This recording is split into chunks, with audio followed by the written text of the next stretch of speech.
There are things about the Holt property that only two people ever fully understood. One was my father, and he had been dead for 6 years. The other was me, and on a cold April morning in 2019, I was standing in the frozen mud of the farmyard I had worked since I was 17 years old, reading a court order that said I had until sundown to clear out. 62 years old. That was how old I was when my brother Carl finally finished what he had started the morning our father was buried. I want to give you the whole story, because the part that made it into the Petroleum County paper is only the end of it. The photograph someone took of me outside Judge Heaney's courthouse, jaw set, hands in my pockets. That photograph does not tell you what happened 3 days before it was taken. It does not tell you about the sealed concrete room at the base of the East Ridge, or what my father had been placing inside it for 30 years, or what was going to cost my brother once I finally turned the key. My name is Ruth Holt. I grew up on the Holt property in the Musselshell River Valley, central Montana, 14 miles southeast of Roundup, 1,012 acres. My grandfather cleared the first sagebrush here in 1941, and my father, Walter Holt, spent 50 years turning it into a working cattle and hay operation that the county extension office once listed as one of the best managed mid-sized ranches in the region. If you're enjoying the story so far, don't forget to hit the like button and subscribe. Drop a comment telling me where in the world you're watching from. I love hearing from you. I was born on that property in 1957, the first of Walter and Louise Holt's 2 children. Carl came along 4 years later. From the start, we were different, not in the way people describe siblings as opposites. We were just people who wanted different things. Carl wanted out. He said it plainly at 16. He was going to Billings the day he graduated high school, and he was going to build something for himself that had nothing to do with mud and cattle and fence posts. My mother used to look at him with a certain sad steadiness when he said things like that. My father would nod, like Carl had confirmed something he already knew. I stayed. I want to be honest about what staying means on a working ranch in central Montana. It is not poetic. It does not feel heroic while it is happening. What it feels like is getting up before daylight every morning for 45 years and going out to a barn that is 20 degrees colder than the house. It is pulling a calf in the dark in February, your arms slick with blood and cold, not having time to clean up before the next thing needs doing. It is driving fence lines in July heat and cutting hay through August and deal with the bank in September when the year has been dry and the numbers do not add up the way you planned. It is also smaller things that no one outside that life ever thinks about. The particular loneliness of eating lunch alone in a field because there is no one else working it with you. The way your hands develop their own permanent shape after years of fencing and baling and wrestling pipe fittings. The grief that comes in the middle of a busy calving season when a cow you have known for 8 years goes down and there is nothing to do but sit with her because the next task is already 40 minutes overdue. You absorb all of it and you keep working and the land does not thank you for any of it. But you stay anyway because something in the particular weight of the soil and the sky and this creek bottom means more to you than the life you might have had somewhere else. I had a marriage, briefly, in my late 20s. A man from La Vina named Gordon who was a decent farmer and a kind person and who eventually told me, honestly, that he could not compete with the land for my attention. He was not wrong. We parted without cruelty, and I do not regret the years we had together. But I also do not regret what I chose when the choice became clear. Some people are built for one kind of life and some for another, and the particular intensity of my attachment to the Holt ground was not something I was going to negotiate away. My father understood that. He never said it plainly, but I could see it in the way he looked at me when I was working, a recognition that went beyond approval, something closer to relief that the land would be in hands that knew it. My father, Walter, taught me all of it, not because I was the eldest and Carl had made clear he wanted no part of it, but because I genuinely wanted to know. I followed him across this land from the time I could keep up with his stride. He showed me where the aquifer ran under the north pasture, where the spring floods would start in a wet year, which corners of the property the county surveyor had gotten wrong in 1968. He had a surveyor's precision about the land, an intimate accounting of every acre, every ridge, every draw. He could look at a section of fence line and tell you where the frost heave would push the posts the following spring. He could look at a cloud bank coming over the snowy mountains and tell you within an hour when the rain would arrive and whether it would be enough. He also showed me the blasting shelter. The structure sits into the hillside at the base of the East Ridge, about a quarter mile from the main house. My father built it in 1971 when he was clearing the upper bench of large rock for cultivation. He used commercial blasting agents for the heaviest work, and he needed a safe storage and retreat structure for those operations.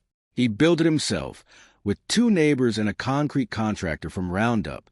The walls are 14 inches of poured concrete. The door is 3-inch thick steel, set into the concrete frame with a 6-pin lock mechanism that he had custom-made by a machinist in Billings. I remember watching him carry that lock home in a box wrapped in brown paper, treating it the way some men treat a new rifle.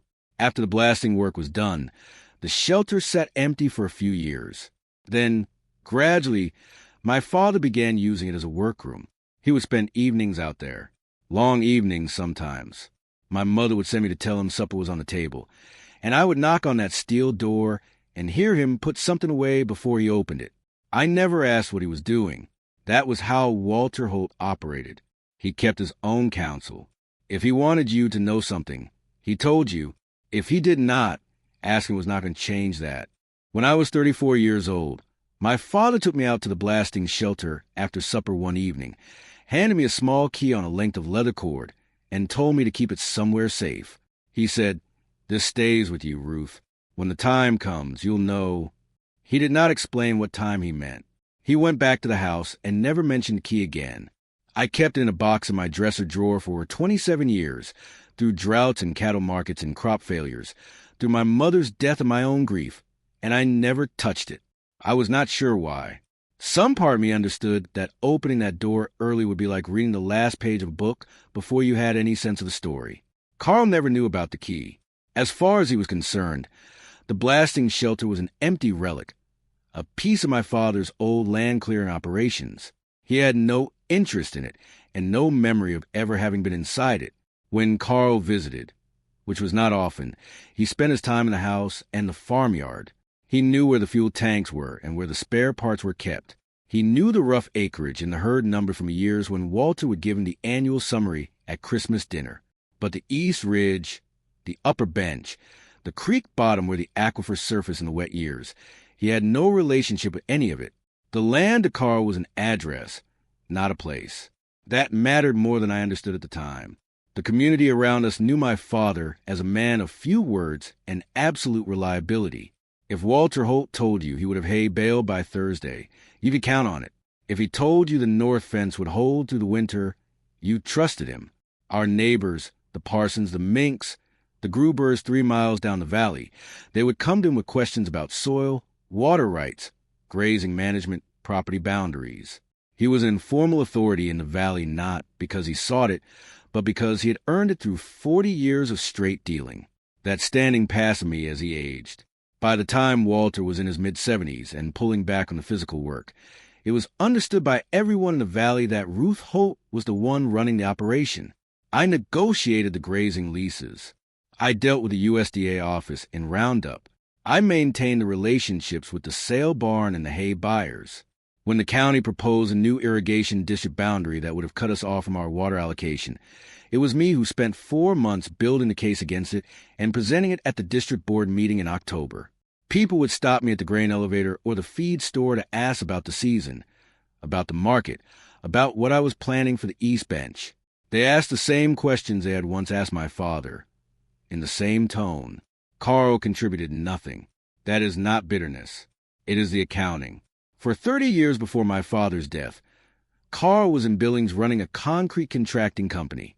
He came home for Christmas, occasionally for a summer weekend, and once for a 3-day visit when my mother was dying. He sent a Christmas card every year. He called my father on his birthday. He would sometimes ask Walter over the phone how the ranch was doing, and my father would give him the brief, factual summary he gave anyone who asked but did not need the details. Beyond that, the ranch was not Carl's life, and he made no pretense that it was. Walter Holt died in February of 2013 at the age of 84. He went the way he would have wanted, in his own house, in his own bed, with a window that looked out over the pasture where he had run his first cattle 60 years before. I was with him. Carl flew in from Billings a day before the end, and was there when it happened. The will was read the following week at the office of Harold Tice, a property attorney in Roundup who had handled my father's affairs for 2 decades. It was a straightforward document in most respects. The ranch, the cattle, the equipment, and the house would be divided equally between Carl and me. There were smaller provisions for charitable donations and some items of personal property. Nothing in the document was a surprise to me. I had expected equal division. Walter Holt believed in fairness in that formal, uncomplicated way that some men of his generation did. What I did not expect was what Carl did with his half. 6 months after my father's death, Carl came back to Montana, not for a visit. He came with a Billings attorney named Preston Mack and a proposal he presented as a business opportunity. The ranch needed upgrades to the irrigation infrastructure. This was true. The main diversion and the pipeline serving the hay ground were 30 years old and showing wear. Carl's proposal was to use the ranch as collateral for a loan that would fund the replacement. He said he had located a lender willing to provide capital at favorable terms. He handled the paperwork. I signed where he told me to sign. I was grieving and exhausted, and I trusted my brother in the way you trust family before you have a reason not to. I should tell you what Preston Mack looked like, because I think about him often. He was in his mid-40s, trim and polished in the way that people who spend their careers in Billings conference rooms become polished. He had a neat dark suit and a briefcase, and he called me Ruth within the first 30 seconds, which is a kind of premature familiarity that should have told me something. He answered every question I asked quickly, and I later understood that as a technique. Quick answers feel like clarity even when they are not. He shook my hand on the way out and told me the property was in good hands. I did not understand until much later whose hands he was talking about. The loan closed in October of 2013. The irrigation work was completed the following spring. The new pipeline served the hay ground well, and for a time the investment appeared to have been sound. The monthly payments were manageable in good years. In 2016, we had 2 consecutive dry summers and the hay yields dropped. I fell behind, not catastrophically. 3 payments. I told Carl, and he told me not to worry, that he would handle it. He was reassuring on the phone in the way that people who have already made their plans can afford to be reassuring. What Carl handled was this. He purchased a note from the lender at a discount, I later learned. He became the creditor. In April 2018, he filed a civil action in Petroleum County, District Court to collect on the debt, seeking satisfaction through a transfer of my half-interest in the ranch to himself. I did not understand what was happening until it was nearly over. Carl had a lawyer. I had a lawyer I found 3 weeks before the hearing, a good man, but overwhelmed by the complexity of what Preston Mack had constructed over 5 years. The judge found in Carl's favor. My half of the Holt property transferred to Carl Holt in the settlement. He paid the legal costs.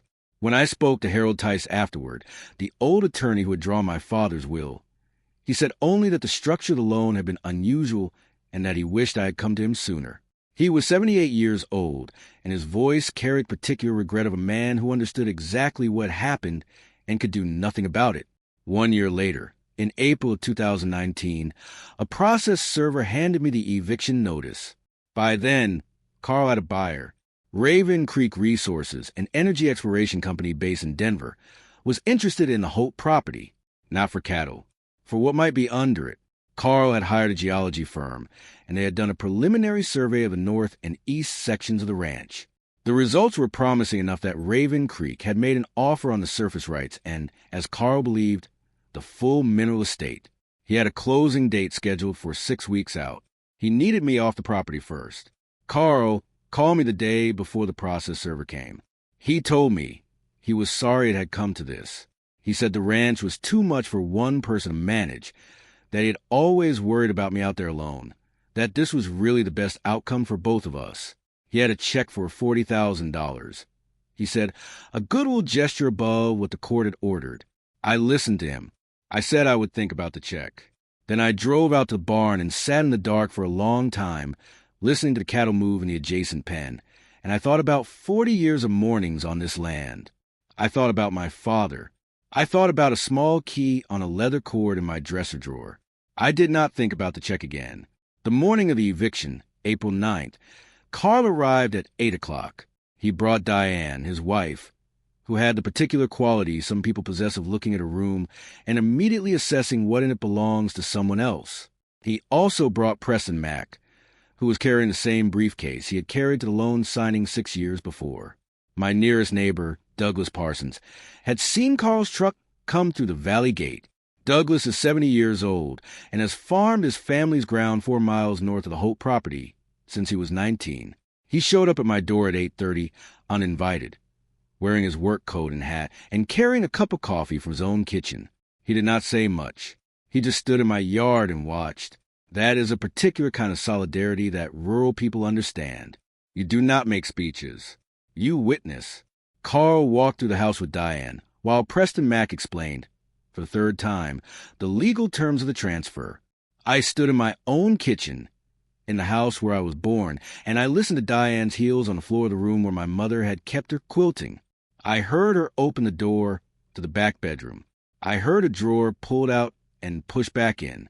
I heard her say something to Carl in a low voice and heard Carl answer her. I could not make out the words, and I was grateful for that. Carl came back into the kitchen and set his hands on the table. He had aged since our father's funeral. There was something tight around his eyes that had not been there before, a set to his jaw that I recognized as the same expression he used to wear as a boy when he was certain of something and waiting to be challenged on it. "Ruth," he said, "I think you're making this harder than it needs to be." I told him I was not making it anything. I was present. He said the $40,000 offer was still good. He said the ranch would be in capable hands with Raven Creek, that they had environmental standards. He said that ranching at my age, alone, was not sustainable. He said my mother would not have wanted this for me. I was 62 years old. I had been rising at 4:30 in the morning and working until dark for 45 years. I had no interest in discussing sustainability with a man who had not spent a single night in a calving barn, and I had no interest in what my mother would have wanted as framed by a man who had come home to watch her die for 3 days and then gone back to Billings. But I did not say any of that. What I said was, "I'll take my personal property. Give me an hour." Douglas Parsons helped me load 2 boxes and my father's old wooden tool chest into the bed of my truck. Carl stood by the fence watching. Diane had gone inside again. Preston Mack checked his phone. A neighboring rancher, James Mink, had seen the vehicles and come down the road on his 4-wheeler and was now parked at the bottom of the drive, engine off, watching from a distance. I caught his eye as I came back from the second trip, and he gave me one small nod. That was all. People in this valley have their own way of marking things that matter. On my last trip to the bedroom, I opened the drawer in my dresser. The small key was where it had been for 27 years, coiled on its leather cord at the back of the drawer, beneath a folded photograph of my parents on the day they bought the ranch. I put the key in my coat pocket. I drove out the gate at 9:15, with Douglas behind me in his own truck. At the end of the valley road, he pulled alongside and rolled down his window. "Where are you headed?" he said.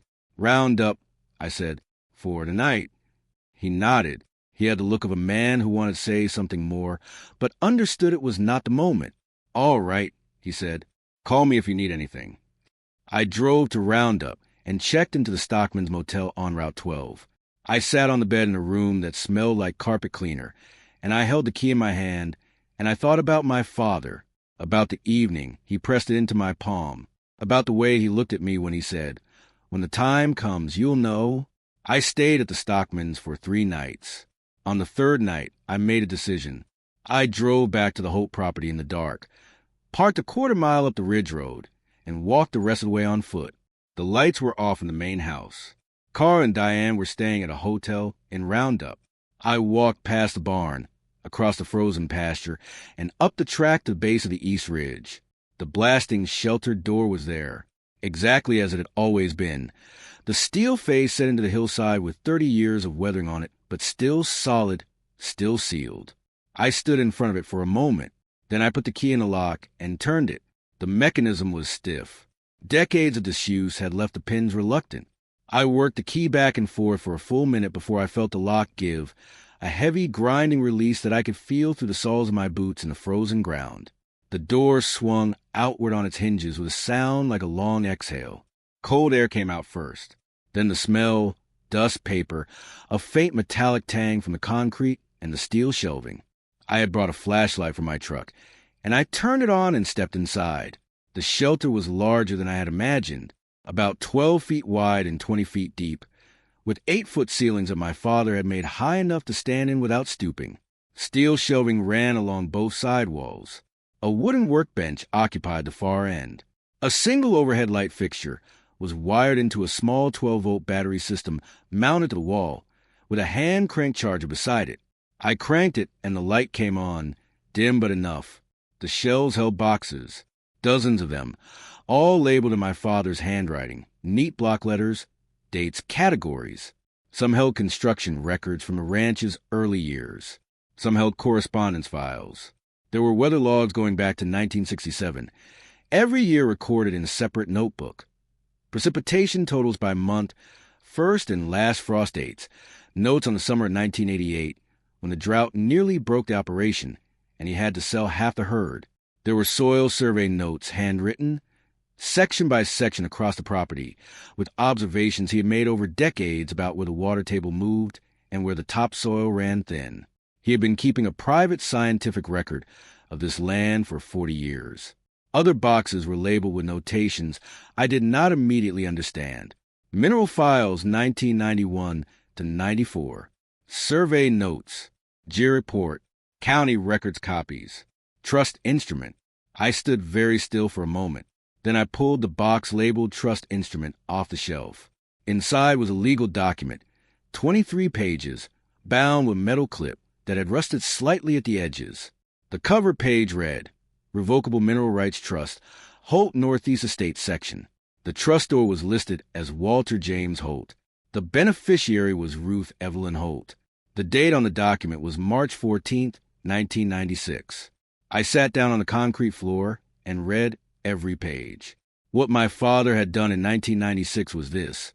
He engaged an attorney in Billings, a property and mineral rights specialist named Caroline Freed, to formally sever the mineral estate of the north and east sections of the Holt property from the surface estate and place those mineral rights into a revocable trust with me as the sole beneficiary. The surface land and the surface improvements remain part of the general ranch estate. The mineral rights, the underground estate, were a separate legal entity entirely. They had never been part of the surface ranch as far as the county records were concerned. When Walters will divided the ranch equally between Carl and me, it was dividing the surface estate. The Mineral Rights Trust was not part of the will. It was not part of the probate. It had been registered separately at the Petroleum County Courthouse in March of 1996, in both the land records and the Natural Resources Filing Index under both Walter Holt and Ruth Holt. It existed independently of everything Carl had done. The loan, the court judgment, the transfer of my half-interest. None of it had touched the mineral estate. I set the trust document on the workbench and went back to the shelves. The box labeled G report held a thick manila envelope sealed with 2 rubber bands that had long since lost their elasticity. I peeled them off and opened it. Inside was a bound report 61 pages from a firm called Northern Plains Geoscience, dated November 1994. The report was addressed to Walter James Holt and concerned a subsurface geological assessment of the Holt property. The cover summary described significant coal seam gas potential in the Mesa Verde Formation beneath the north and east sections of the property. The formation ran at depths of between 800 and 1,200 feet. The estimated recoverable gas resource was in a range of 8 to 14 billion cubic feet. I read that number 3 times. Beneath the geologist's report was a folder of correspondence, letters between my father and Northern Plains Geoscience. Letters between my father and Caroline Freed. A series of letters from Petroleum County Recorder's office acknowledging receipt of filings. And at the back, a single handwritten note on plain paper. It said, Ruth, I have been watching what energy companies do to land they do not love. I have been watching it in this county since the 1970s, and I do not intend for it to happen to the Holt ground while I have any say. Carl will sell. That is not a judgment. Only an honest assessment of who he is. He does not have a bad heart. He simply does not love this land the way you and I love it. The mineral rights, if they were part of the general estate, would go with the surface and be gone before you could stop it. I registered them separately so that you would hold them regardless of what happened to the surface. No will contest, no debt, no brother's lawyer can touch what you hold in trust. The law separates the mineral estate from the surface estate, and I use that law on purpose. What is down? There is worth a great deal of money. I knew it in 1994 when Northern Plains did their work. I did not pursue development because I did not want the surface disturbed while I was alive and working it. What you decide about development is your choice, but the decision will be yours. The trust instrument, the geological report, the county filing copies, and the attorney's contact information are all in this room. Caroline Freed retired in 2005, but her former partner, a woman named Betty Sorensen, has handled this county's property work for 30 years. Betty knows about the trust. I told her in 2003. She is in Roundup. I kept this from you until now because I did not want to change how you worked the land or how you dealt with Carl. I wanted you to stand on your own terms for as long as that was possible. I am sorry for what the land is about to put you through. I knew it would not be easy. It never is. Dad, I do not have the words even now to describe what it felt like to read that letter in that concrete room at 2 a.m. with my flashlight, throwing long shadows across the shelves. What I can tell you is that I sat there for a long time, long enough that the cold worked through my coat, long enough that I went through the survey notes box and looked at 30 years of my father's handwritten land records, every entry dated, every section accounted for. He had been working in this room while I was in the house, while Carl was in Billings, while the seasons changed outside the steel door. He had been building a case for decades, patient and methodical, the same way he built everything else. My father had known. He had known Carl would move to take the surface. He had spent 30 years making careful preparations for a daughter who stayed, and in that room was a measure of everything Walter Holt had understood about his 2 children. The man had arranged it all from his shelter in the hillside, like a hand placed on a chessboard 20 years before the game caught up to it. I gathered the trust document, the geological report, the county filing copies, and my father's letter. I locked the shelter door behind me and walked back to my truck in the cold. In the morning, I drove to Roundup and found Betty Sorensen's office on 2nd Street, between a hardware store and the old feed co-op building that was now a coffee shop. If you're hooked on this story, make sure to subscribe and turn on notifications so you never miss an upload. Your support means everything and helps me bring you more emotional stories like this one. Betty Sorensen was 71 years old when I walked into her office, carrying a steel box. She had short white hair and reading glasses pushed up on her forehead, and the look of a woman who had spent decades seeing the worst that people would do to one another over property. She did not greet me with surprise. She looked at the box, looked at me, and said, "Set on the desk and sit down." She had known my father. Not well, she said, but enough. He had called her in 2003, 2 years before Caroline Freed retired, and outlined the trust arrangement and its purpose. He had told her there was a possibility, maybe a likelihood, that the surface estate would eventually end up in Carl's hands, and that Ruth would be left holding only the trust interest. He had asked her to be available when that time came. Did you think he was serious? I asked her. Walter Holt never said anything he wasn't serious about, she said. She went through the documents without hurry. The trust instrument, the county filing records, the geological report.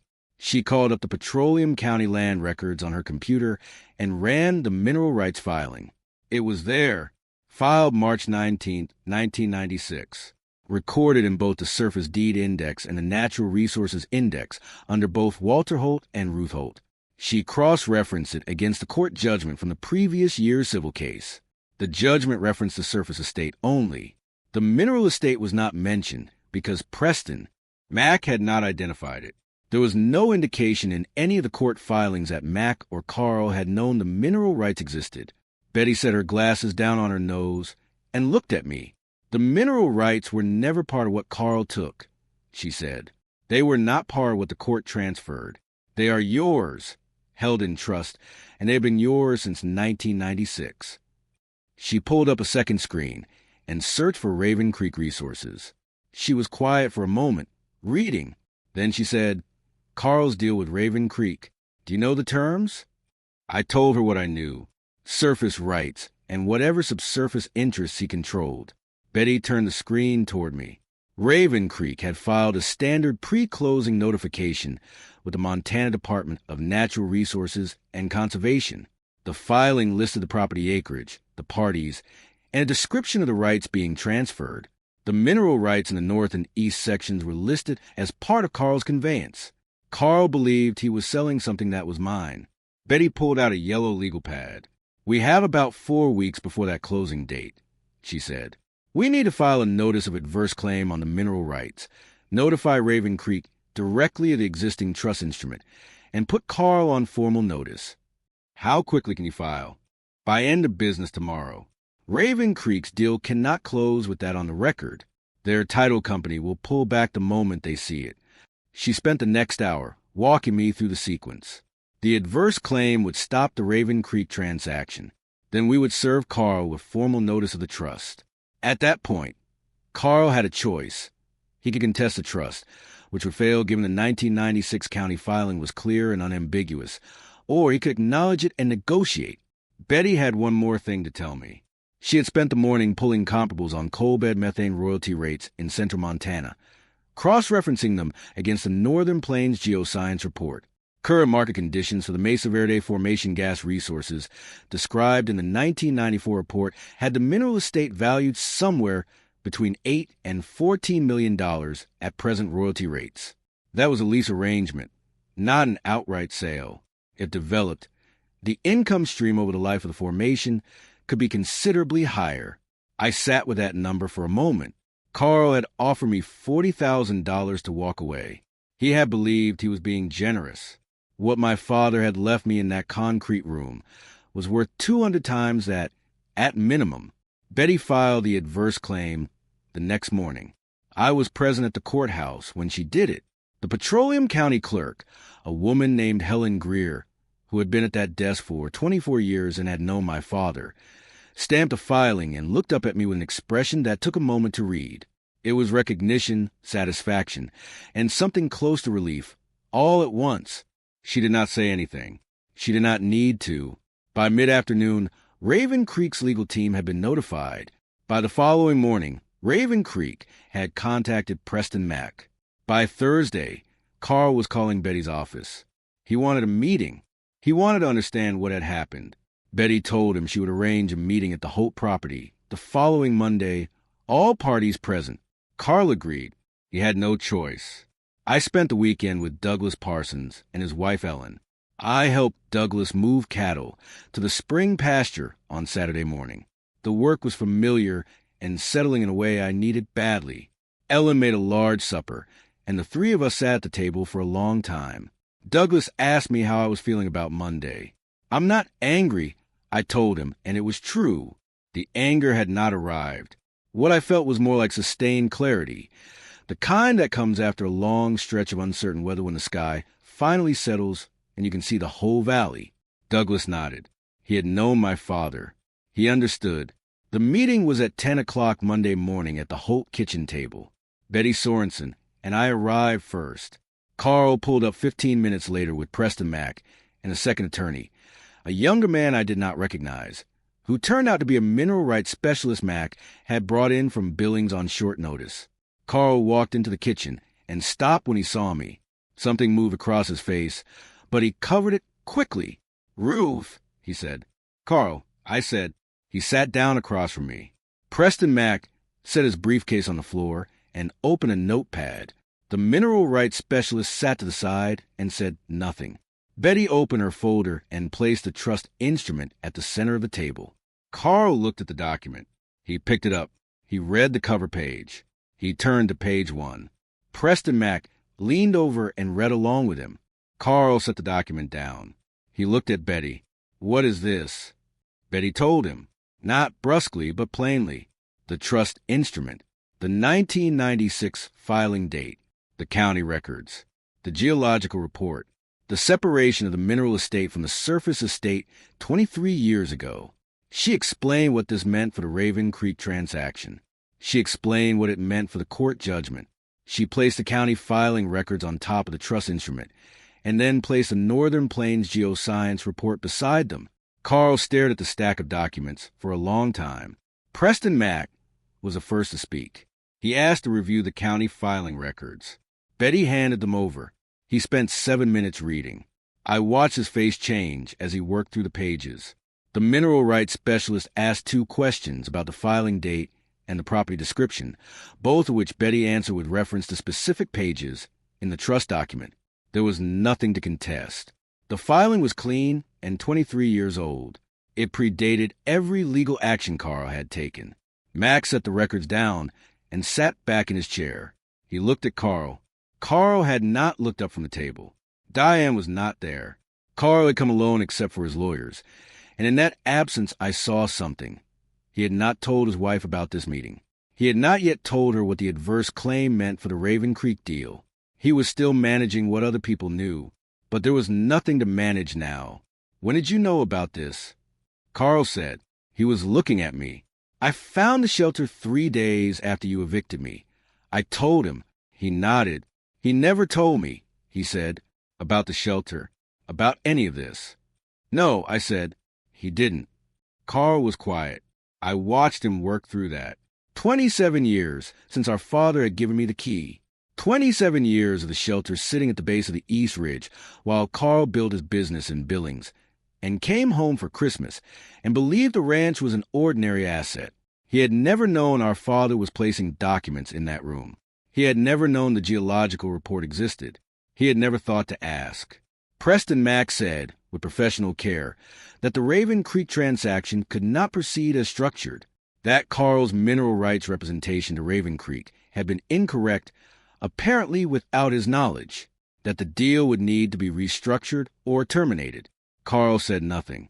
I watched my brother sit in the kitchen where we had grown up, and I tried to read what was happening inside him. He was 58 years old.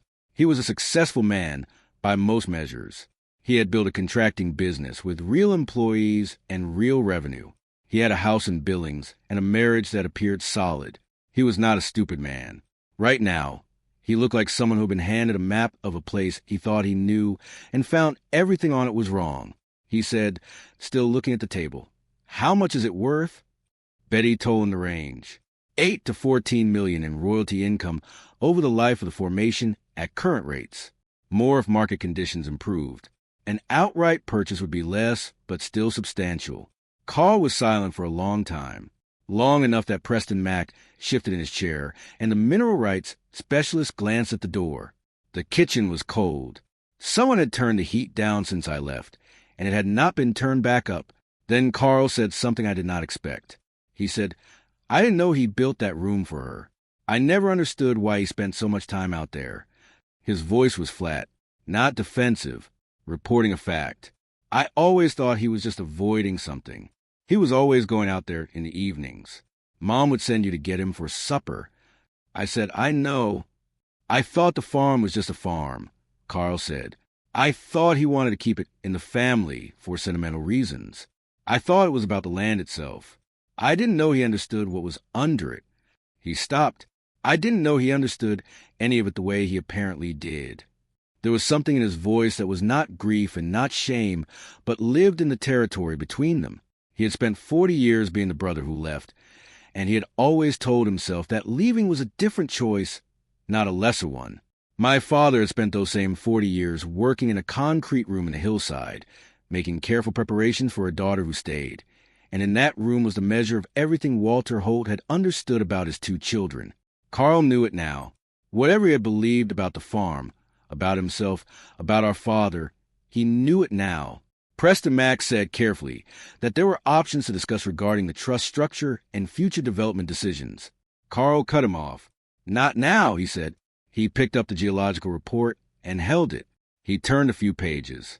He looked at the numbers in the executive summary, the estimated recoverable resources, the formation depth, the production potential.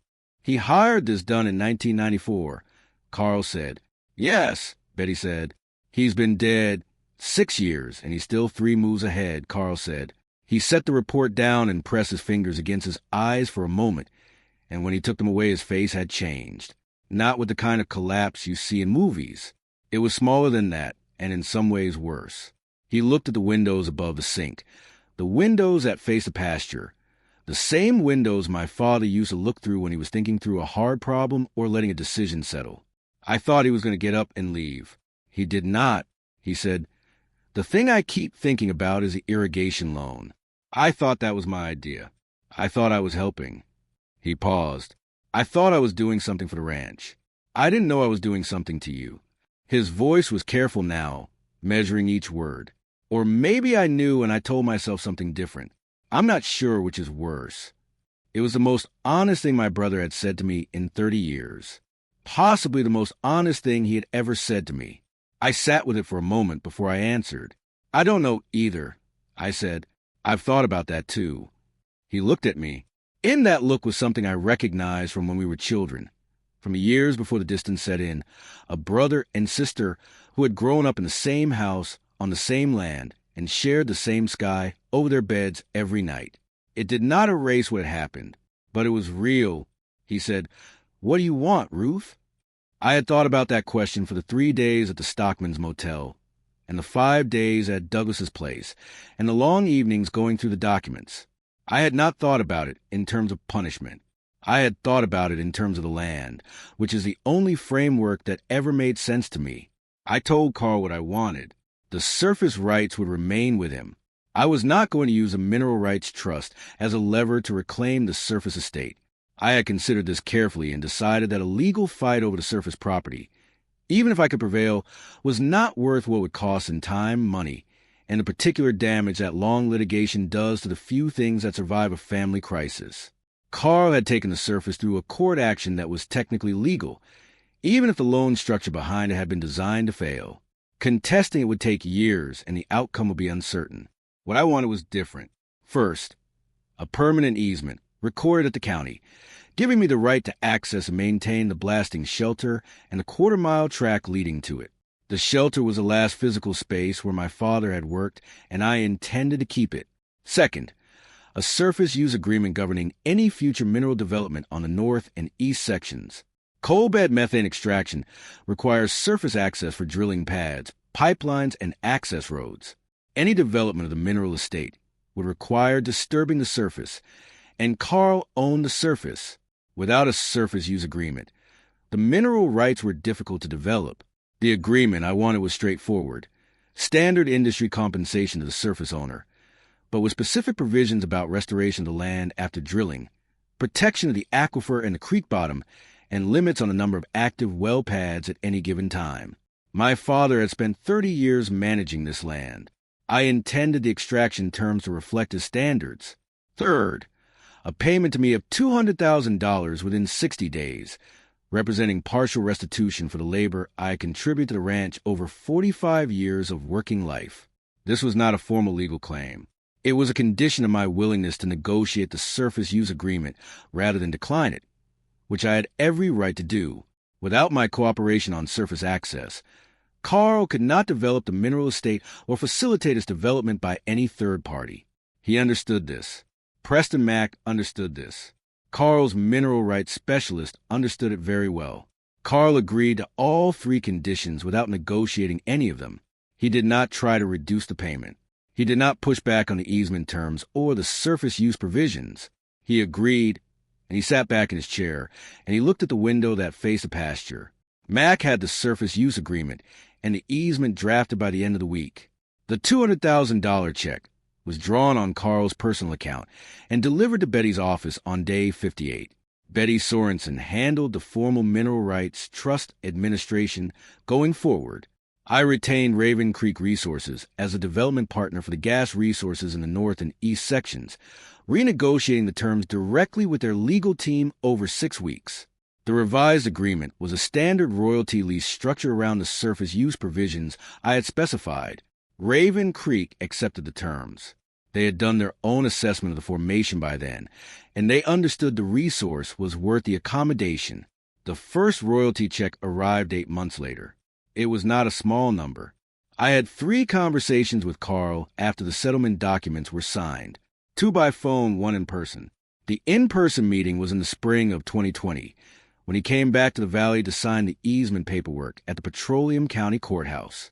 He looked older than he had in April of the previous year. Not unwell, settled in a way that some people become when a long-held tension finally goes out of them.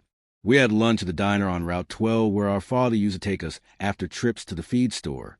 Carl asked about the cattle operation, whether I was going to bring it back. I told him I was planning to lease the grazing rights to the Parsons for the next several years while the gas development proceeded, and consider the cattle question after that. He nodded. He said, Dad would have leased it. He was always careful about not holding too much at once.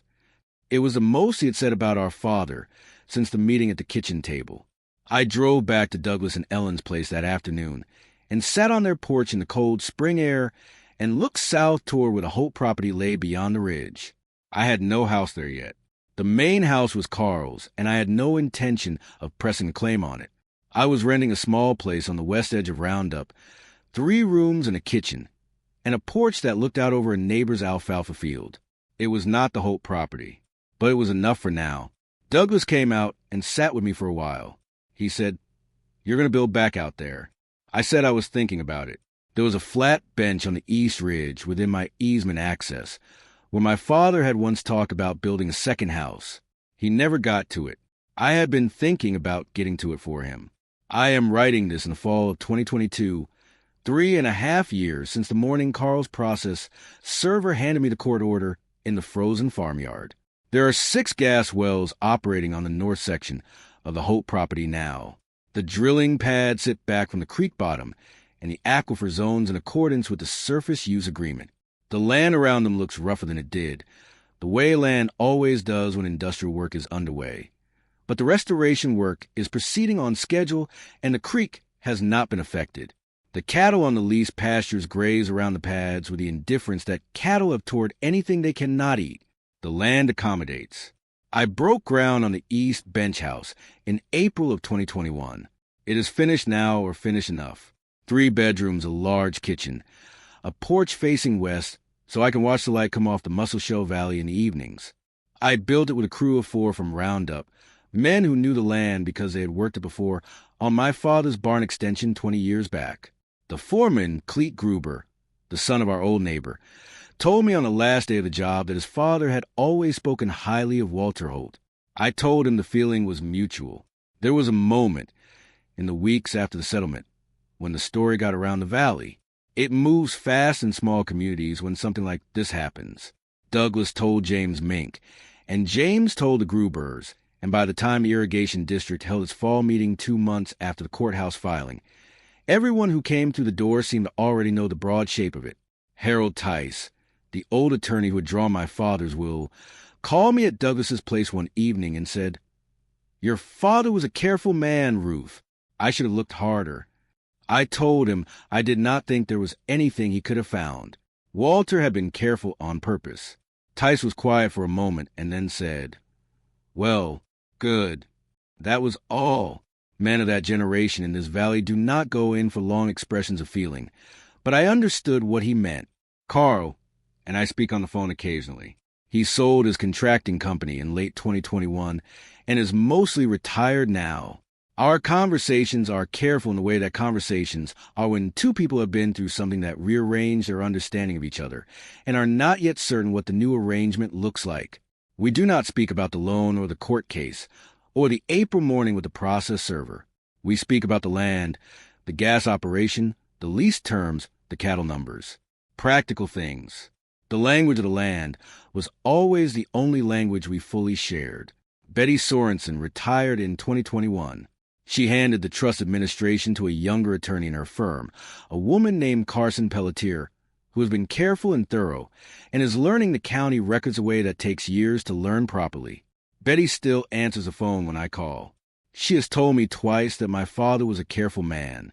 The second time she said it, there was something in her voice that made me think she meant it as the highest possible compliment. The blasting shelter is still there at the base of the East Ridge. I cleaned it out in the summer of 2019, not to repurpose it, but because I wanted to know everything that was in it. I read every document, every letter, every survey note. My father had been using that room as a working archive for 30 years. The records he kept there told the history of the Holt property in a level of detail that no formal document could have captured. Thank you so much for watching until the end. If you loved this story, check out the other videos on your screen now. I think you'll really enjoy them. And don't forget to subscribe if you haven't already. See you in the